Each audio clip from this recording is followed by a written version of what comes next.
whenever I finish painting a miniature that I painstakingly painted for a week or 5, I always want to use it in a brand new army list that synergizes with it so I can test to see if it was worth it to spend all those hours painting it. But ignoring the gameplay side of this example for a second, of course it's always worth it to see your beautifully painted miniatures, so go at your own pace. I mean, it's not like this is one of the 3 core pillars of Warhammer alongside the lore and gameplay, but playing Warhammer is also one of the ways we can show off our miniatures to everyone that isn't chronically online, where we all seek validation for our hard work, which then gets blasted off the table before it even gets to do anything. Anyways, welcome back everyone, it's me the Warhammer complainy guy, Revan/Handy, destroy all wallets, make our terrible financial decisions, back with another video. And today I'm going to talk about some of the reasons why I don't really play tabletop IRL that often anymore. Some of you might even relate to this, since that's going to be part of my mandatory audience interaction about halfway into the video that you totally can't opt out of because you're watching this video right now, which means you're my captive audience and have agreed to the terms and conditions. So the first reason playing IRL sucks now, well, at least for me, is because while some people are fine with having some of their minis unpainted on the tabletop, I myself am not. Because me professional and me have standards. And this is about where I am with my custodies, because there should be no excuse for what is a fairly small unit count army not having most of its units painted. Okay, my excuse is because I get burned out painting the same thing over and over again, which is why you should watch my live streams on top of my normal videos right here on YouTube and Twitch, because multi-streaming is a thing now. Anyways, at least half of my custodies list is painted, keyword list. Notice how I said list because I have about 6,000 points of custodies total. All that's left for a fully functional 2,000 point army is my grab tanks, guard, wardens, and any of the dreadnoughts that may fit into the points restriction, along with 5 vigilators, that I still need to get.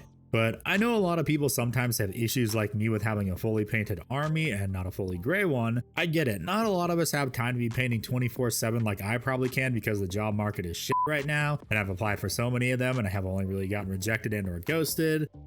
Sounds like my dating prospects. Anyways, painting takes time. I mean, it's one of the reasons I make a pile of shame video every year, since I want to see how much painting I got done in a year, and while I know a lot of you can paint faster than I can, there's just something inside me that's bubbling.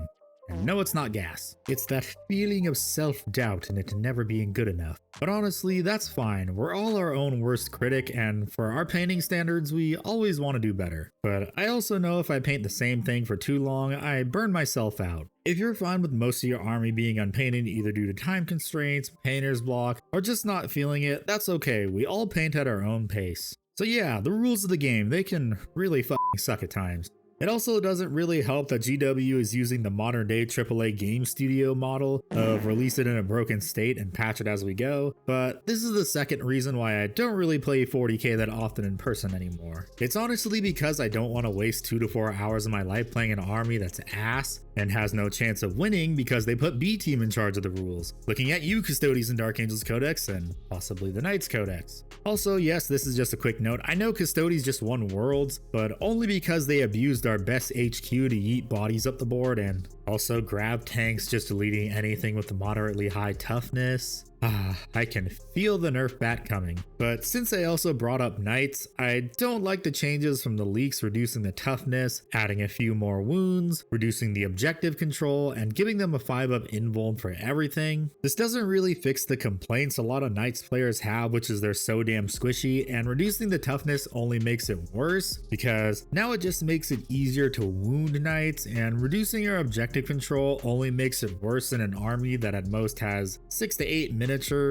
But the constant changing of the rules just gets so tiring to keep up with, and you have no idea if your codex is even going to be playable and not outdated the moment it releases, so then you just wasted $60 and it makes it feel even worse now. And I know I'm not the only one here with this sentiment. If I'm going to be honest, an edition cycle should last 5 to 6 years, not 3 years, because with all the armies we currently have in 40k, with more on the way, it leaves little to no time to balance armies between editions, and it honestly shows, because some of the codexes and now indexes are getting left in the dust with newer rules being written with each subsequent codex. The way an edition should be structured is all the rules are released at the same time, which then gives the rules team time to then make changes to points that might be needed, and also work for the rest of the edition on the following edition, because it's not fun waiting for your codex to come out at the ass end of the edition. We kind of got something like this at the start of 10th edition with the indexes, if we ignore the Eldar and the 10-man brick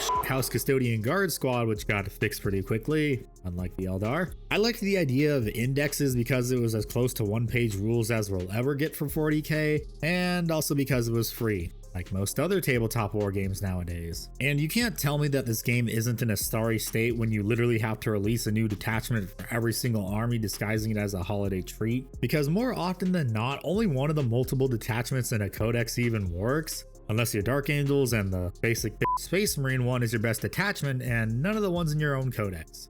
At least the art's cool. But I digress. Honestly, I feel like if nothing changes, my drive to even play this damn game will drop deeper than GW's lawyers' pocketbooks. However, now it's that time again. That's right, it's time for some audience interaction to help boost it to the almighty YouTube algorithm.